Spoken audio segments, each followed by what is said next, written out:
Bueno, y también vamos a hablar en un rato del tema de las clases porque ayer hubo medidas de reclamos de los alumnos. de estudiantes. Ahora sí, vamos a hablar con el senador Edgardo Cuader, que está acá en la ciudad, para hablar de su proyecto que ya tiene ingreso en el Senado. Edgardo, Sebastián Carbone te saluda. ¿Cómo estás? Buen día.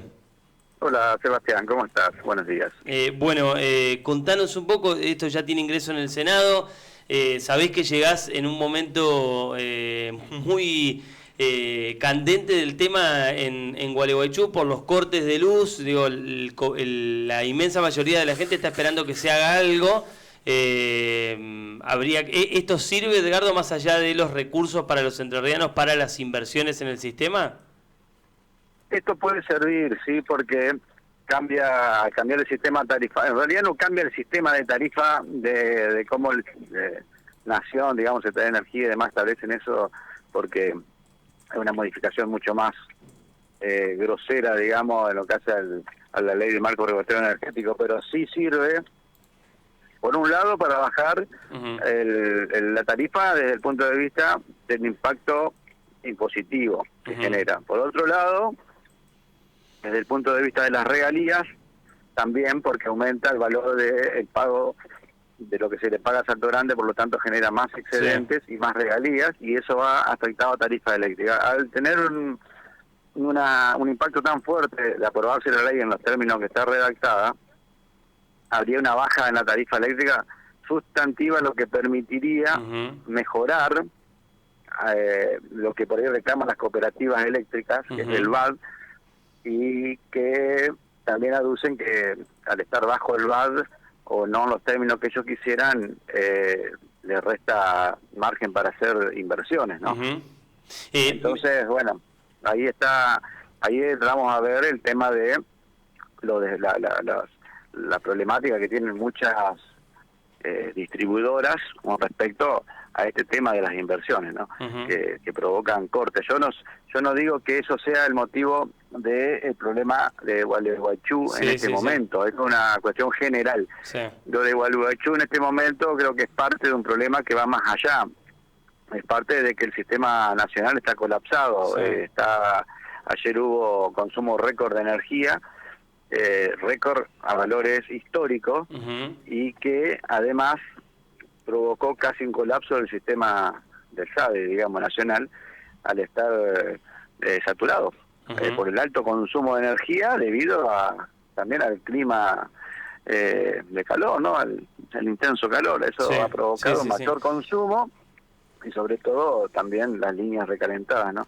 Eso provoca fallos en el sistema que repercuten en distintas zonas. De hecho, ayer hubo incluso que importar energía, también fue histórico, se importó energía desde Uruguay, porque no había abastecimiento en las generadoras nacionales. Entonces, esa es la situación que por ahí afecta a ciudades como Gualeguaychú y otras, que afectó puntualmente, ¿no? Independientemente de lo que le decía hace un rato de las cuestiones de las inversiones y demás. Ahora, puntualmente yendo a tu proyecto, y es una pregunta que nosotros nos hicimos hace mucho tiempo, si uno viaja al sur paga el combustible mucho más barato. Ahora, si uno es entrerriano, que es una provincia donde se produce la energía eléctrica, paga más caro que un porteño que tiene un piso en Puerto Madero y pagamos más cara la tarifa acá que allá. Digo, un poco lo que busca este proyecto es terminar con esa injusticia. Y tenemos que terminar con esas inequidades que históricamente hemos tenido. Nosotros, desde que se construyó la represa de Salto Grande, hemos pasado por este tipo de cuestiones. O sea, a la promesa original de energía barata, con la construcción de la represa, promesa que fundamentalmente se le hizo a los federaenses, cuando se les dijo que tenían que abandonar la ciudad porque iban a construir una represa, pero que se queden tranquilos, que esa ciudad iba a ser más linda y que además iban a pagar la energía muy barata. Bueno, eso obviamente no sucedió, a tal punto que les dieron cocina de eléctricas y dotaron las propiedades con todos artefactos electrónicos, porque iba a ser tan barata la energía que ameritaba que sean eléctricos. Bueno, testimonian los vecinos ya hoy sonriendo, pero bueno, digamos... Sí, fue un engaño. También resignados, digamos, de que en su momento entraron contentos a sus viviendas al ver semejante tecnología en esa casa, pero que a los pocos meses, a medida que iban llegando las boletas de la luz, ya iban cambiando esas cocinas por cocinas a gas. O sea, esa promesa nunca se cumplió. Salto Grande siempre quedó en deuda con el entrerriano y con la región fundamentalmente, con el tema de la energía barata. Hoy, esto es una lucha que viene histórica, ¿no? Las primeras luchas se dieron cuando se quiso privatizar la represa, luego se sancionó la ley de excedentes, que Héctor Maya, senador de acá de Gualeguaychú, presentó, de acá digo, porque estoy en Gualeguaychú, presentó ese proyecto y hoy está vigente. Luego la ley de exclusión de la ley de excedentes del presupuesto nacional, porque después se metía en el presupuesto, pero después la plata no aparecía. Bueno, siempre se la rebuscó Secretaría de Energía de Nación, sea del gobierno que fuere, para poder retasear estos recursos a la región de Salto Grande y a los entrerrianos. Entonces, a través de distintas luchas hemos ido logrando algunas cosas, pero siempre le encuentran la vuelta para volver a someternos, digamos, al centralismo porteño, como sucede hoy con el tema tarifario. Motivo por el cual yo desde que asumí de senador ya estoy trabajando en el tema con esto, primero haciendo gestiones desde el primer día para que a Salto Grande les paguen lo que corresponde y puedan generar excedente, y con eso excedente poder generar desarrollo y obras para la región y para la provincia de Entre Ríos, y además presentando proyectos que tienen que ver con la tarifa, ¿no? El primero fue de zonas cálidas, que no tuvo suerte, pero recordarán que hace 2 años atrás se presentó un proyecto de zonas frías que favorece al sur con la boleta de gas en el invierno, con el argumento que, bueno, la gente que vive en el sur sufre las inclemencias climáticas por el invierno, por lo tanto consumen mucho gas para calefaccionarse. Hubo un proyecto que amplió esa jurisdicción a casi la mitad del país, por supuesto Entre Ríos no fue incluida, y luego yo presenté uno para zonas cálidas para que suceda lo mismo, pero en verano con electricidad. Ese proyecto no tuvo suerte, no tuvo eco, no fue tratado, todas promesas incumplidas, que se iban a tratar, que lo íbamos a tratar más adelante, que más adelante, nunca se trató. A fin de año, Secretaría de Energía emite una resolución donde incluye al Norte Grande y dejan afuera Entre Ríos de un beneficio de tarifa diferencial para el verano, en los términos que yo había presentado el proyecto de ley.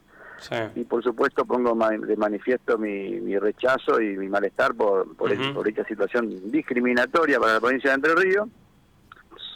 Hubo un compromiso de incluir Entre Ríos, no se cumplió ese compromiso, y bueno, finalmente presento ahora un proyecto de tarifa eléctrica en primer término, que es el que le comentaba al principio, de reducción de la carga impositiva, de equilibrar el costo de distribución. Los porteños en Ciudad Autónoma de Buenos Aires sobre todo pagan mucho menos la electricidad en el ítem distribución, porque en 10 metros de frente hay una propiedad que a lo mejor es un edificio que tiene 80 departamentos, y en cambio en el interior, en 10 metros de frente hay una sola propiedad. Por lo tanto, los porteños dividen entre 80 personas y nosotros lo dividimos por uno. Entonces pagamos mucho más ese concepto. Esa es la explicación del por qué. Ese es el ítem distribución. No es una parte del componente tarifario, que con este proyecto también atacamos. Ya vamos atacando 2 partes, le decía el impositivo, que es uno, que es importante. El otro tiene que ver con este componente de distribución, por eso el proyecto de ley propone el factor K, que tiende a equilibrar justamente eso. También después entramos en la zona de tarifa preferencial o diferencial, que tiene que ver con las provincias generadoras de energía y que reciben regalías, como es el caso de Entre Ríos, Corrientes, Misiones, las del sur, bueno, las hidroeléctricas. En este caso, aumentar el valor del 12% al 20%, y además, como las regalías están sujetas a lo que genera Salto Grande, al incrementarse en mi proyecto de ley también el valor de lo que se le paga a Salto Grande, también se aumentan las regalías. Y las regalías, la particularidad es que la ley dispone que vayan directamente a reducción de tarifa eléctrica. Ese es el punto. Es decir, después tenés Edgardo, los entrerrianos, digamos, en caso de que este proyecto que ya ingresó en el Senado avance, pasaría algo similar a esto que yo te decía del sur, digamos, un habitante de Bariloche echa, digamos, carga de combustible en su auto y paga mucho menos que lo que pagamos nosotros acá. Nosotros los entrerrianos nos pasaría lo mismo con la energía. Pasaría lo mismo que con la energía, exactamente. Es lo que estamos proponiendo. Este proyecto de ley tiende justamente a esa tarifa diferencial. ¿Y eso es para todos los usuarios, incluye las empresas? Entre Ríos también podría tener como un elemento tentador para una empresa para radicarse en nuestra provincia un costo diferencial en la energía eléctrica. Sí, por supuesto, con este proyecto tendrían un costo mucho más bajo que en otras partes para tarifa eléctrica. De hecho, con eso solamente y a modo general para todos, con lo de regalías, ¿no? El impacto del importe de regalías en tarifa. Sí. Ahora, aparte también tenés lo que es excedente de Salto Grande, que con este proyecto de ley recibirían 10 veces más lo que se recibe. Claro. Por ende, sería un valor histórico, ¿no? Por ende, se dispone que la mitad sea afectado a políticas energéticas. ¿Eso qué significa? Que si el Estado dispone una política para favorecer la instalación de empresas en los parques industriales, por ejemplo, pueda imponer una tarifa también diferenciada para ese tipo de inversiones, ¿no? Eso favorecería la producción, el desarrollo, la industria, en ese aspecto. Por lo tanto, tendríamos un segundo factor para incentivar el crecimiento productivo, ¿no? La matriz productiva entrerriana. Sí, Edgardo, sé que tenés un compromiso ahora a las 10 y quiero aprovechar para hacerte consultas políticas. Estamos entrando en terreno de definiciones. ¿Qué sentís que le conviene en lo personal al peronismo en la provincia? Un candidato de consenso, con obviamente la decisión o el peso de la decisión del gobernador, o una interna y buscar otro camino para llegar a las generales. Mire, si uno logra un consenso pleno entre todas las fuerzas, los sectores, el peronismo entrerriano, está bien, digamos, ¿no? Si ese consenso pleno no se logra, no veo para nada malo, es más, me parece hasta saludable que se pueda dar una discusión interna, ¿no? Dentro del frente de todos, que permita dirimir las candidaturas. A mi modo de ver, debería ser una disputa interna pactada pactada en el sentido de ordenada, establecer reglas, ¿no? Establecer reglas, esa es la palabra correcta. Establecer reglas de juego para evitar lo que a veces pasa, sobre todo pasa en las ciudades, que a veces las internas dejan heridas que después no se salvan cuando vamos a las generales y bueno, los compañeros que votaron a un candidato después no votan al que ganó porque la interna fue muy dura, muy hiriente, muy agresiva. Entonces hay que establecer reglas de juego. Con esos criterios me parece que no estaría para nada mal una interna en la provincia de Entre Ríos, ¿no? Y en ese escenario, porque en el escenario del consenso, naturalmente la palabra que pesa es la del gobernador, que termina su segunda gestión con una imagen muy alta, y que naturalmente es quien encabeza el peronismo en la provincia. Ahora, si hay que ir al escenario de varios candidatos, ¿una interna de cuántos imaginás? Porque hay 4 o 5 nombres en danza, pero a mí me da la sensación de que es demasiado, que no será más de 2 o 3. ¿Pensás lo mismo? Sí, pienso lo mismo, sí, una interna debe ser de 2 o 3, me parece que estaría bastante bien ya con eso, ¿no? Creo que sería representativo para todo el peronismo, estaría expresado en alguna de esos candidatos, podrían expresar, digamos, ¿no? Todo el peronismo, calculo. Pero bueno, es una estrategia que va a definir el gobernador. A lo mejor el gobernador se inclina por alguna lista de consenso y ese consenso se plasma y se logra y potenciamos un candidato. Eso tampoco sería mal, reitero, en tanto y en cuanto exista ese consenso pleno, ¿no? ¿Y podés hacer nombres propios? No. No. Sería demasiado. No, te la debo, Sí. eso no te la debo. Uh-huh. No, aparte eso lo sabe solo el gobernador. Uh-huh. ¿Y cuándo pensás que va a ser el momento de las definiciones, más allá de los tiempos legales? ¿Cuándo el peronismo va a encauzar este tema de cara a las elecciones? Yo calculo que en los próximos 15 días estará resolviéndose 15, 20 días. Uh-huh. Y a mí me decían ayer que lo más probable es que las elecciones sean a la par de las nacionales. ¿Esto es así?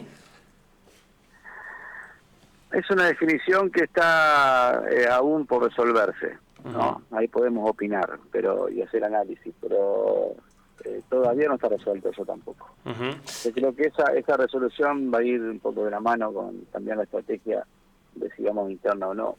Creo que se va a definir todo en un mismo momento, ¿no? Uh-huh. Edgardo, gracias por el tiempo, un abrazo grande. No, por favor, gracias a usted. Hasta pronto.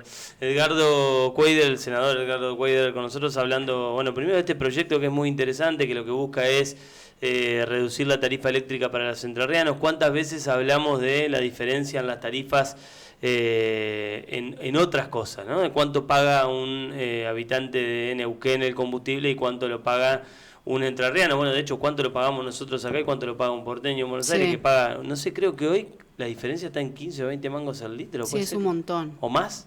Yo cuando fui a la costa había 27 de Capital a Gualeguaychú y a la costa había 35 de diferencia por litro. Como en la costa. Digamos, en la costa por ejemplo pagaba 300 pesos, acá lo pagaba 365, 337. Ajá. Y ¿es más barato la costa que Capital? No, 37 ponerle 37 pesos de diferencia con la costa y 27 con Capital. Ajá. O sea, ¿es más barata la costa de Capital? No. Y bueno, entonces estás diciendo al algo revés, mal, Marcos. Claro. Estamos pagando nosotros 27 pesos en su momento más caro que en Capital y 37 que en la costa.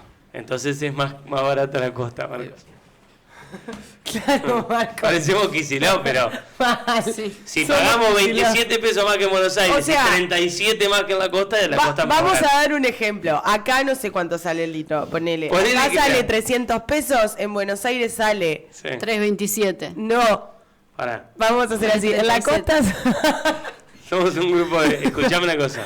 Yo te voy a hacer la cuenta sencilla que vos decís. Ponele que acá cuesta 137 pesos el litro. Uh-huh. Si pagamos 27 más que en Buenos Aires, sale en 110. Buenos Aires pagamos 110 pesos. Y si pagamos 37 más que en la costa, 100. Ahí está. Ese es el ejemplo que necesitábamos. ¿Y sí? ¿Está bien? ¿Querés volver al aire o te diste cuenta que la cagaste y te quedas callado? No, sí, así es. Está bien. Así es. Bueno, no importa, pagamos más caro que hasta en Buenos Aires. Siempre. El tema, ¿no? Digamos, siempre pagamos más caro. Y la luz, que la producimos acá, la voz, también la pagamos más cara. Entonces, recién Cuader explicaba esto de, que yo no lo sabía, del costo, que uno de los factores que componen el precio de la tarifa es el costo de distribución. Entonces, lo que él dice es, claro, en Capital, en un edificio hay 80 departamentos, dividen por 80, nosotros dividimos por 1 porque el frente de la casa son 10 metros, ponele. Sí. Bueno, eso también hay que atacarlo para cambiar el precio de la tarifa. Pero vos imagínate, para una empresa, cuán tentador puede ser pagar una tarifa diferencial en la provincia de Entre Ríos. Uh-huh. Digamos, para vos instalarte. Digamos, es un elemento en el, para el sector productivo, claro, que puede servirte también para traer empresas a tu provincia, ¿no? Uh-huh. Seba, relacionado a esto, el 30 y 31 de marzo, Gualeguaychú, la Cooperativa Eléctrica de Gualeguaychú, va a ser sede de un encuentro de telecomunicaciones rurales, tecnologías de la información y comunicación, que es una conferencia latinoamericana. Va a venir gente de todo el mundo. Bueno, en ese marco va a tener una serie de actividades que contemplan stand, charlas, mesas de debate, entre otras acciones que esperan aglutinar a dirigentes y empresarios de más de 200 localades. 30 y 31 de marzo, Gualeguaychú va a ser la sede.